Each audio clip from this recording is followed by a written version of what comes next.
things could end up in the wrong hands, all because of a badly worded will, or worse, no will at all. And more wills are being successfully challenged in the courts. It gets extremely bad, extremely bad. It's a very, very emotional and family-splitting exercise. Lawyers say an alarmingly high number of people, 1 in 10, do not have a will. Others wrongly think they've got everyone covered, and that's when the problems begin. Common disputes include the family home. If it's in joint names, the children can miss out. The family farm, daughters contesting what was traditionally left to sons. Family feuds between first and second families. Bequeathing cash could force the sale of assets. Law firms say it costs about $100 and an hour of your time for a specialist to draw up the average will. They say it should be reviewed every 3 years, amended if your circumstances change. Amazingly, the most common mistakes is that do-it-yourself wills are not signed or witnessed. Even if there is not disputes, it is far more costly to try and prove a will which is not properly drawn and properly witnessed. Public Trustees, a government agency, draws up wills free, but retains a percentage when executing the will. But even lawyers admit the only guarantee your property goes where you want it is to give it away before you die. Alison Fan, 7 News. Time for Monday. To make the most agonising decision of his life. To live, he had to cut off his arm. Tonight, for the first time, the coal miner's incredible story.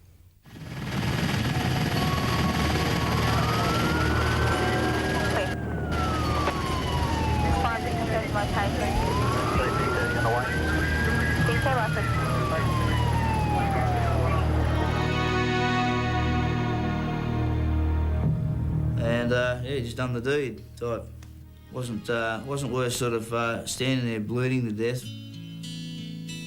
Colin Jones is tough, courageous and inspirational. Quite simply, this fourth-generation coal miner is as Aussie as you get. A tough man doing a tough job. You've got an incredible fighting spirit. Where does that come from?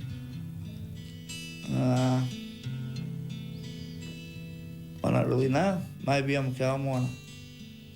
We're fighters. Yeah.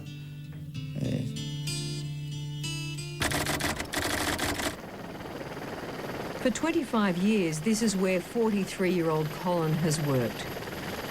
West Wallsend Colliery, 2 hours north of Sydney, is legendary in those parts. It's been producing coal for more than 100 years. Now, there's been many a tale told of life deep beneath this ground, but perhaps none more amazing than that of Colin Jones. It was an overtime shift for Colin. 300 metres down, he and 2 mates were stone dusting, spreading lime dust to minimise the chances of an explosion. But just moments into his shift, this rugged miner's life would change forever. I come around the corner, and before I knew it, the loader was up on its side and over. And just a reaction, I've put my hand out to, I don't know whether to save myself, I thought. Maybe, I don't know. But my arm's gone up into the air, and the headboard that sits behind us that acts as a roll bar has come over and severed the arm, nearly. I was yelling pretty loudly over a machine. I was bleeding, so to sit around and wait till I bled to death maybe wasn't the right choice. I just thought, well, it was just time to get out of there and get some help. And that's when Colin had to make the most agonising decision of his life, to amputate his arm from just below the elbow. You had an incredible presence of mind, because a lot of people would go into shock and become very numb and not know what to do in that situation. How was it you just clicked in and I don't know, off you went? Honestly. I don't know. I was just present, just conscious, present of what I was going to do and done it. Using a simple Stanley knife, part of the experienced miner's toolkit, he cut through what remained of his arm. Was there something you were saying to yourself in your mind at the time? Virtually I don't want to bleed to death, I suppose. Being that far into the coal mine itself, We're at least a 20-minute drive back to the shaft, and well, it could take a long time for people to get to you. 20 minutes in, 20 minutes out, that's if everyone was off the mark straight away. By the time Colin's mate heard his calls for help and reached him, Colin had amputated his arm. His mate then applied a tourniquet to stop the bleeding, an act that saved Colin's life. And it was at that stage Colin asked his mate to do something even more courageous. I asked him to sort of go back and get the arm before we left. I'd say that's more of a shock to him also. A fair bit to ask a fella to do. But yes, he was glad to do it, I suppose. So what about the pain? The pain, I don't think I felt any pain at the time. I was well aware of what I was doing. The pair then started the 10-kilometre journey to the surface. It was an agonising time for both of them. In the cold and dark, they were making their way to the surface, carrying the arm they hoped could be reattached, when they were met halfway by ambulance officers. So when you think back to that, do you relive it in your mind? What you did, how you did it? Yes, I do, I suppose. I think about what I've done, but probably wouldn't have been here if I hadn't have done it. Just hours after the terrifying ordeal, surgeons at Newcastle's John Hunter Hospital debated whether or not they could reattach Colin's arm. But the injuries were too extensive. It couldn't be done. I looked at the arm, they looked at all avenues. He came back and said, look, the best avenue would be the one we've gone down now, is to just clean it up and be it. What did the doctor say about your surgical efforts? My surgical efforts, I don't know whether he had too much to say about that. I think he just left me back to coal mining, I think. You've just got such an incredible attitude about this. Well, it's happened, and I can't go backwards. If I could, I would.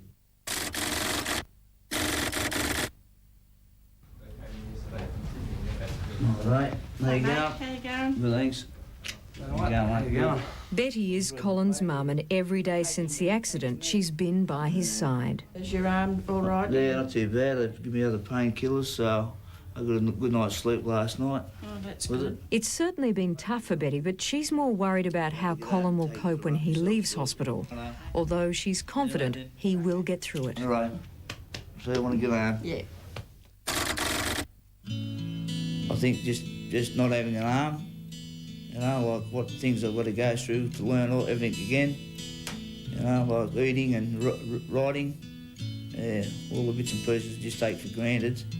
I'm not taking for granted anymore, but I've just got to move on day at a time. And that's just what he's doing. Working with rehabilitation experts, including Liana, Colin is now learning to live life with one arm. Basically what I do as part of Colin's rehab is basically setting him up so he's able to use of the one hand now. I mean, down the track he'll be looking at the prosthetic use as well. So when you look into the future, what do you see? Just going back to being a regular bloke, I hope. Nothing outstanding, just doing the ordinary things in life. Going to the pub, have a beer like everyone else, for sure. So have you already practiced that I left-hand haven't done action? that, no, I haven't as yet, no. You've been practicing with water though, haven't you? There'll be plenty of time for that. Tonight, Colin is out of hospital and resting at home, and he hasn't decided when or if he'll go back to the mine. So what do you say to yourself? How do you keep so strong? There are so many people who crumble under this. Oh. But he's still alive. And while you're alive, you can party hard, I suppose. If you let it get you down, then you're not going to hurl, and you're not going to, you know, the process is finished before you start. So you've got to look on the bright side, and I think that's bad luck. This is good luck here telling the story. Naomi Robson there, and Colin says he will go back to work, but not underground. Next, taxed to death. A Perth man charged for Medicare even though he's dead. I believe that tax shouldn't exist. It's just a joke, number one. You shouldn't pay tax when you're dead. You paid all your life. Why pay it when you're dead?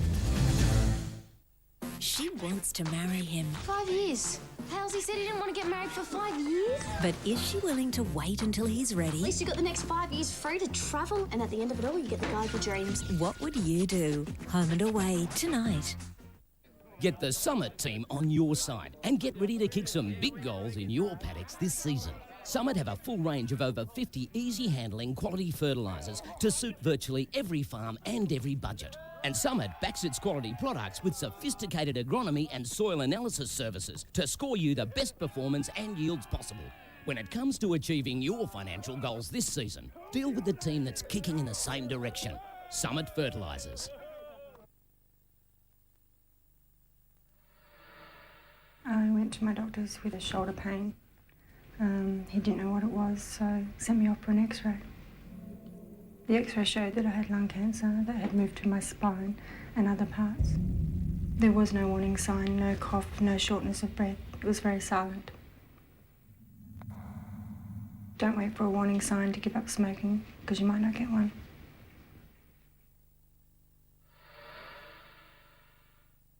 When winter bugs strike, call the Lodges of Men in White for Australia's own range of cold and flu treatments that relieve symptoms so fast as soon a distant memory. So protect your family from the scum of the universe with Lodgerson.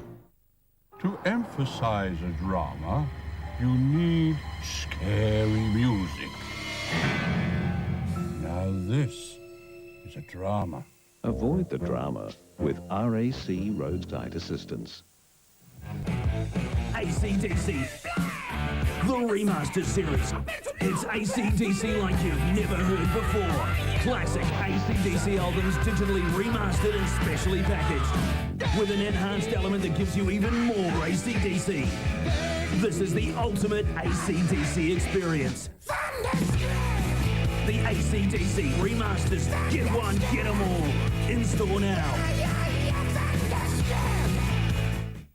Create the ultimate winter meat dish. A succulent, slow-cooked rump stuffed with a tasty filling and stewed in a brew with a unique flavour. And the right tips to adding your own personality and style to your place.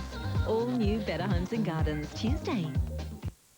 The taxman takes a cut of every cent you earn while you're alive, and one family's learned that also happens when you die. A Perth man left his super to his nephews in his will, but now those boys will lose thousands. As Miranda Eastman explains, the dead man must even pay for Medicare. You don't tax someone when they're dead. Although they pretend that there's no death tax, there are death taxes by stealth. The government, basically, with this law, they're grave diggers. When Neil Butler's brother Matthew died, it was a huge shock to the family, especially his beloved nephews, Jack and Jamie. Loved my two boys, loved him with a passion. When he would come from over the east there, we wouldn't see our boys at all. He'd grab the boys and they'd be off into town and at the movies and that type of thing. With no children of his own, Neil says Matthew was careful to provide for his extended family should anything happen to him. He topped up his superannuation and took out life insurance policies. All of a sudden, there was money left to my two boys, quite a bit, and he actually willed it to them. And and then all of a sudden it adds up, and it adds up really quick, and in no time at all there was a couple of $100,000 sitting there. Neil believes Matthew left the money for his nephews because he wanted to give them a good start in life. Maybe that later on in life, like with their education, that they actually had a nest egg there to go and buy books or whatever if they chose university, or later on a car or a deposit for a house. I'm not sure, but definitely for the love of them. But Neil was horrified to learn Jack and Jamie will lose a third of the money to the taxman. In a ballpark figure, the government looked like taking approximately $64,000. It's a lot of money. It's a very lot of money, yeah. On top of the 30% the government takes, Matthew's estate will also pay the Medicare levy, even though he's dead. Why should someone be expected to pay a tax on a Medicare levy when they're dead? I mean, it's ridiculous, and they're calling it a Medicare levy, but I believe it's a death tax. What do you think he was thinking when he wrote their names on his policies? It'd be hard to say, but I can guarantee he definitely wasn't thinking that 32% of that was going to go to the government. Under current laws, the taxman's take is up to a third if you're leaving your money to anybody except your spouse or your own kids. Trouble is, Neil believes his brother Matthew didn't know that at the time and wants super and life insurance companies to disclose it. And when I buy a packet of cigarettes, I'm aware I'm paying tax. If I buy a beer after work, I pay tax on that. If I buy a litre of fuel, I know I'm aware I'm paying tax on that to maintain roads. But no, I was never aware that you have to pay tax on death. Now Neil's most upset that his brother's last wishes won't be carried out. I used to be proud to be Australian, but if our government's doing that to the dead, then, where do we go from there? It is revenue grabbing, and it's grabbing it at the worst possible time when somebody's died. Barbara Smith from the Australian Taxpayers Association. A short-term de facto relationship, you can get the money tax-free. A parent who's raised a child for 21 years can't get a cent tax-free. That, to me, is just total unfairness. Mrs Smith says the government should make the rules equal for everyone, or at least inform taxpayers. The super fund should have an obligation to tell the person who's taking out that insurance that this is what's going to happen should you die. Yeah, it's pretty hard to explain to a 6 and a 10-year-old child that the taxman's taxed them, has taxed them 32% of what was rightly left to them. And while Neil would forego all the money to have his brother back, he'll continue fighting against what he says is an unfair law. I believe that tax shouldn't exist. It's just a joke, number one. You shouldn't pay tax when you're dead. You paid all your life. Why pay it when you're dead? Miranda Eastman reporting. Next, miracle milk, amazing healing powers, allergies, arthritis. So why can't you buy it? Ever since I started on the A2, I haven't been getting any migraines. The big supermarkets are being fed a whole lot of rubbish from the industry itself. Multifunctional renovation ideas that you can use anywhere. And would look fantastic in a home office or study. Spice up your study, hot up your home, and open up your office with these clever...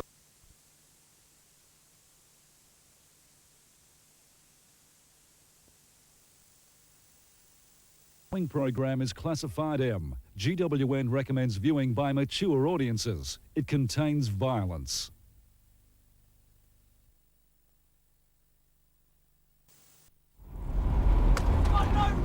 Okay, let's start the day with a